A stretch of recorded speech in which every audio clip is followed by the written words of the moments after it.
ഭഗവാൻ കൃഷ്ണൻ എന്ത് സന്ദേശമാണ് നൽകുന്നതെന്ന് നോക്കാം. Let go of false ego. ഭഗവാൻ കൃഷ്ണൻ ഗോപികമാരുടെ പാൽക്കുടം എറിഞ്ഞു പൊട്ടിക്കുന്ന ചിത്രമാണിത്. ഇതിൽ കുടം ഈഗോ, അതായത് ഞാൻ, എൻ്റെ എന്നിങ്ങനെയുള്ള മനുഷ്യൻ്റെ ഭാവമാണ്. കൃഷ്ണഭക്തിയാൽ തെറ്റായ അഹംഭാവം തകർന്നു പോകുന്നു. അഹംഭാവത്തിൻ്റെ അതിർവരമ്പുകൾ ഉടയുമ്പോൾ നമ്മുടെ ഉള്ളിലെ ആന്തരിക ചൈതന്യം അതിൻ്റെ മൂർത്തിമത് ഭാവത്തിൽ പ്രകാശിക്കാൻ തുടങ്ങുന്നു.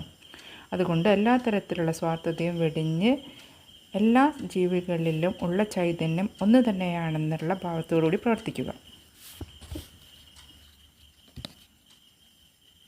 ബിലീഫ്. ഈശ്വരനിൽ വിശ്വാസം ഉണ്ടായിരിക്കുക, അതനുസരിച്ച് പ്രവർത്തിക്കുക. ഈശ്വരൻ നിങ്ങളെ സഹായിക്കും. നിങ്ങളുടെ എല്ലാ വേദനയും കഷ്ടപ്പാടുകളും പോകും. ഉടൻ തന്നെ പ്രവർത്തിക്കുക.